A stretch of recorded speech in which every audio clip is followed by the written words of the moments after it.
Hi hello అందరికి నమస్తే. నిన్న జగన్మోహన్ రెడ్డి గారు నర్సీపట్నం మెడికల్ కాలేజ్ టూర్ ఏదైతే జరిగిందో దాన్ని డైవర్ట్ చేయడానికి ఒక్కొక్కరు ఎలా దిగుతున్నారో చూడండి అని చెప్పి మనం నిన్న ఒక వీడియో చేయడం జరిగింది. అందులో ఎవరెవరు ఏ రకంగా డైవర్ట్ చేస్తున్నారని దానికి సంబంధించి వీడియోస్ కూడా చూపించాను నేను.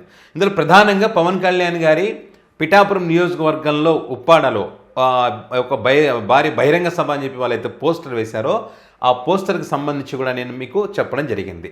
మనం ఏదైతే ఆ వీడియోలో ఆ అంశానికి సంబంధించి మనం మాట్లాడామో అది నిజమని చెప్పి, అంటే జగన్మోహన్ రెడ్డి గారి పర్యటన డైవర్ట్ చేయడం కోసమే ఈ సభ 9వ తారీఖు నిర్వహిస్తున్నామని చెప్పి పవన్ కళ్యాణ్ గారి నోటి వెంట చెప్పినటువంటి మాటలు మీకు ఈ వీడియోలో నేను చూపిస్తా. అంటే ఒక్కోసారి మనసులో ఉన్నటువంటి మాటలు ఆ నిజాలు ఆటోమేటిక్గా బయటకు వస్తుంటాయి అన్నమాట. అట్లా నేను బయటపడ్డారు. ఓకే, సో అదే కాకుండా అనేక అంశాలు కూడా ఆయన మాట్లాడడం జరిగింది. వాటికి సంబంధించిన వివరాలు వీడియోలు కూడా మీకు చూపిస్తా. సో మరి టాపిక్లోకి వెళ్ళడానికి ముందు మరి వెలుగు టీవీ ఛానల్ కనుక ఎవరైనా సబ్స్క్రైబ్ చేసుకోకపోతే తప్పకుండా సబ్స్క్రైబ్ చేసుకొని నాకు సపోర్ట్ చేయండి. ఎందుకంటే మన ఛానల్ 1 lakh సబ్స్క్రైబర్స్కి దగ్గరగా ఉంది. సో టాపిక్లోకి వెళ్దాం. దాన్ని ఎక్కడ కూడా నేను మిమ్మల్ని వంచాలని కూడా నేను ప్రయత్నం చేయట్లా. నాకు మీకు కుదరినప్పుడు నేను రాజకీయాలు వదిలేసి వెళ్ళిపోతాను తప్ప నేను మీకు న్యాయం చేయలేనప్పుడు నేను కూర్చోబెట్టి నాకు నిజంగా మీ గుండెల్లో పెట్టుకున్న అభిమానం కంటే కూడా నేను పదవులుగా నేను కాకపోతే ఈ పదవి ఉన్నది చాలా మందితో కూర్చొని సామరస్యపూర్వకంగా ఎలా పరిష్కారం చేయాలి అన్నదే నా తపన. విన్నారు కదా, ఇక్కడ ఈయన రాజకీయాలు చేయరంట, న్యాయం చేయలేనప్పుడు మరి ఈ రాజకీయాల నుంచి వదిలేసి వెళ్ళిపోతానని చెప్పి చెప్పారు. ఇంకా అద్భుతమైనటువంటి ఆనుమత్యాలు కూడా ఉన్నాయి. చూడండి, ఇక్కడ న్యాయం చేయలేనప్పుడు వెళ్తా అన్నారు కదా, అంటే మీరు కొన్ని వందల సార్లు వెళ్ళిపోవాలి, కొన్ని వేల సార్లు వెళ్ళిపోవాలి నిజం చెప్పాలంటే. ఇక్కడ సుగాలి ప్రీతి కేసుకు సంబంధించి న్యాయం చేయలేకపోయారు కాబట్టి మీరు ఇప్పుడు ఏదైతే న్యాయం చేయలేకపోతే నేను ఉండనన్నారు కదా, మరి ఎందుకున్నారు? వెళ్ళిపోండి, రాజకీయాల్లో ఉండకండి. మీరు అడగండి, కొట్టండి, తిట్టండి, నా ఫ్యామిలీ కదా, నా కుటుంబం కదా, మీరు తీడితే పడతా కొడితే పడతా అంటే కొట్టుడు తిట్టుడు సంగతి పక్కన పెట్టండి. ఈ సుగాలి ప్రీతి కేసు కానీ ఇంకో ఏదైనా అంశం కానీ సార్ ఇది జరగలేదని ప్రశ్నిస్తే మీ వాళ్ళు ఏం చేస్తారు? వెంటనే పవన్ కళ్యాణ్ గారిని ప్రశ్నిస్తావా అని చెప్పి కేసులు పెడతారు. మీ పార్టీ నాయకులు ఇష్టం వచ్చినట్టుగా బూతులు మాట్లాడతారు. మీ అభిమానులు, మీ జన సైనికులు, మరి వాళ్ళకు ఇంకో పేరు కూడా పెట్టారు కదా, వాళ్ళు వెంటనే కింద పోస్ట్ పెట్టేస్తారు, పేటీఎం బ్యాచ్లు దిగిపోయారా, మీ సిగ్గు రాలేదురా 11 సీట్లు వచ్చినాయని చెప్పి. ఎవరు క్వశ్చన్ చేసినా కూడా 11 సీట్లు అని చెప్పి, సైకో రెడ్డి బ్యాచ్ అని చెప్పి, పేటీఎం బ్యాచ్లు అని చెప్పి పనికి మాలినటువంటి కామెంట్లు పెడతా ఉంటారు వీళ్ళు. మీరు న్యాయం చేయరు, మీ వాళ్ళు ఇంకా మానసికంగా శారీరకంగా అందరినీ ఇబ్బంది పెడతారు, దాడులు చేస్తారు. సుగాలి ప్రీతి కేసు సంబంధించి న్యాయం అయితే ఇంతవరకు జరగలేదు కదా, రాష్ట్ర ప్రజలందరికీ తెలుసు కదా, దేశం మొత్తం కూడా తెలుసు కదా. మరి న్యాయం చేయలేనప్పుడు మీరు ఏమన్నారు? వెళ్ళిపోతున్నారు కదా, మరి ఇప్పుడు వెళ్ళిపోతారా ఉంటారా? కల్తీ మద్యానికి సంబంధించి జగన్మోహన్ రెడ్డి హయాంలో మాట్లాడినటువంటి మాటలు గుర్తున్నాయి కదా, మనం ఒక వీడియోలో కూడా చూపించి ఆయన మాటలు. సో అప్పుడేం మాట్లాడారు, ఇప్పుడేం మాట్లాడుతున్నారు? ఇంత కల్తీ మద్యానికి సంబంధించి ప్రాణాలు పోతూ ఉంటే ఒక ప్రాంతానికే కాదు, ఒక గ్రామానికి సంబంధించి కదా, రాష్ట్ర వ్యాప్తంగా ఇది రాకెట్ వ్యాప్తి చెంది ఉంటే దాని గురించి ఒక్క మాట కూడా మాట్లాడలేకపోతా ఉన్నారు. మీరు ఈ ప్రభుత్వం ఏర్పడితే బాధ్యత నాది అని చెప్పారు కాబట్టి ఈరోజు మీకు ఈ ప్రశ్న వస్తూ ఉంది. సో మరి ఇక్కడ న్యాయం చేయలేకపోతున్నాను కదా, కనీసం మీరు న్యాయం చేసే సంగతి పక్కన పెట్టి కనీసం ప్రశ్నించాలి కదా. ఆ ప్రశ్న కూడా మీరు వేయట్లేదు ప్రభుత్వాన్ని, వాళ్ళ మీద ఒత్తిడి తీసుకురావట్లేదు, ఎవరెవరు ఉన్నారో బయటికి తీయడం లేదు. ఒక్క మాట నన్ను దానికి సంబంధించి మీరు మాట్లాడారా? మరి ఎక్కడే న్యాయం చేసినట్టు? మేము అధికారుల కోసం ఆడబిడ్డ అనేది ఇచ్చేస్తాం, మహిళలను ఆదుకుంటామని చెప్పారు కదా, మరి ఆడబిడ్డలకు, ఆంధ్రప్రదేశ్ ఆడబిడ్డలకు వెన్నుపోటు పొడిచారు కదా, మరి ఇక్కడ న్యాయం చేసినట్ట? మీరు అన్యాయమే కదా చేశారు.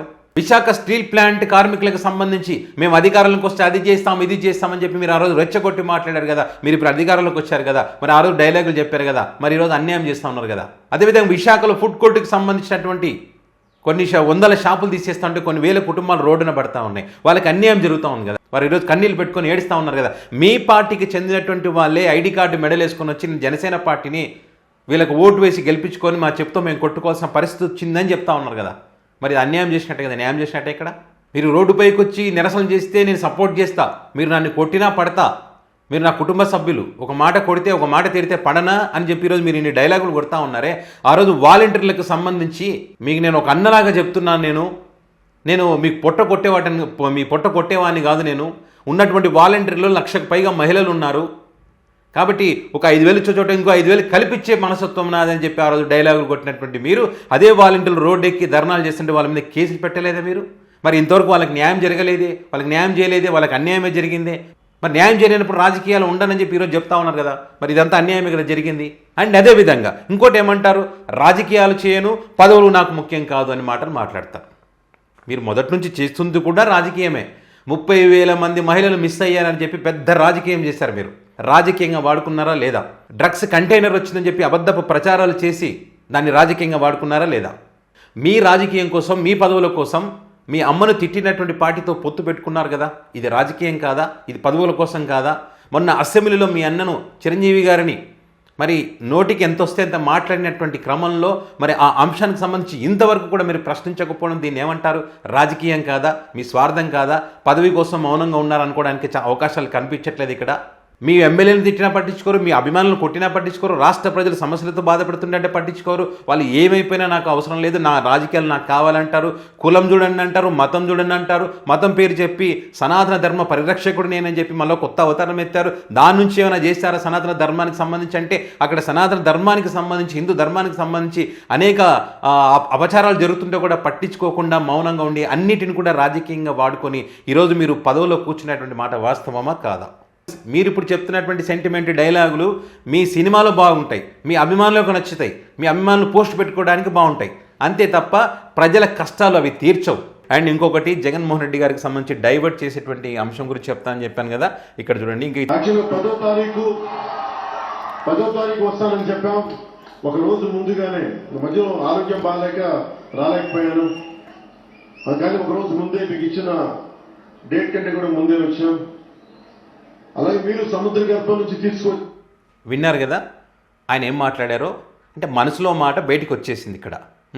ఆయన ఆరోగ్యం బాగలేదు, అసలు 9వ తారీఖు షెడ్యూల్ లేదు అని చెప్పిన ప్రకారం 10వ తారీఖు తర్వాతనే ఉంది, అయినా కూడా ముందే వచ్చేసాను అని చెప్పి ఆయనే చెప్తా ఉన్నారు 9వ తారీఖు రోజునే. అంటే ఇక్కడ చంద్రబాబు నాయుడు గారికి ఒక సమస్య వస్తుందన్నప్పుడు, అది కూడా జగన్మోహన్ రెడ్డి ద్వారానే వస్తుందన్నప్పుడు, ప్రజల్లో దీనికి సంబంధించి చర్చ జరుగుతుందన్నప్పుడు దాన్ని డైవర్ట్ చేయడం కోసం అని చెప్పి మరి తన ఆరోగ్యం బాగలేకపోయినా, షెడ్యూల్లో లేకపోయినా కూడా కరెక్ట్గా 9వ తారీఖు జగన్మోహన్ రెడ్డి వెళ్తున్నటువంటి రోజునే ఇక్కడ ఉప్పాడలో సభ పెట్టుకున్నారు. అది కూడా జగన్మోహన్ రెడ్డి గారు 2 గంటలకు అక్కడ చేరుతారని చెప్పి వాళ్ళ షెడ్యూల్ ఏదైతే ఉందో అదే టైంలోనే ఇక్కడ మీటింగ్ మాట్లాడేటువంటి పరిస్థితి. ఇక్కడ డైవర్ట్ చేయడానికి మేము ఈ టైంని ఫిక్స్ చేసుకున్నామని చెప్పి ఆయన మాటలు ఆయన చెప్పినట్టే కదా. ఇక్కడ ఇంతకుమించి వేరే అర్థం ఏమైనా ఉంటుందా ఇందులో? ఎన్ని రకాల ప్రయత్నాలు చేసినా దాన్ని డైవర్ట్ చేయాలని చెప్పి మరి జగన్ గారి నర్సీపట్నం మెడికల్ కాలేజీకి సంబంధించిన పర్యటన మరి ఎంత అద్భుతంగా సక్సెస్ అయిందో మనం చూసాం. జగన్ గారి ఫ్యాన్స్ కానీ ప్రజలు కానీ ఎన్ని అడ్డంకులు సృష్టించినా కలవాలనుకున్నారు, కలిశారు. భారీ వర్షం పడుతున్నా కూడా ఆ భారీ వర్షంలో జగన్ గారు వెంటే ఉన్నారు. ఎంత ఆపాలని చూస్తే అంత సక్సెస్ అవుతున్నారు వాళ్ళు. సో ఇది మ్యాటర్. సో మరి ఈ అంశానికి సంబంధించి మీ అభిప్రాయాన్ని కామెంట్ రూపంలో పెట్టగలరు. వెలుగు టీవీ ఛానల్ సబ్స్క్రైబ్ చేసుకోవడం మాత్రం మర్చిపోరు. Thank you.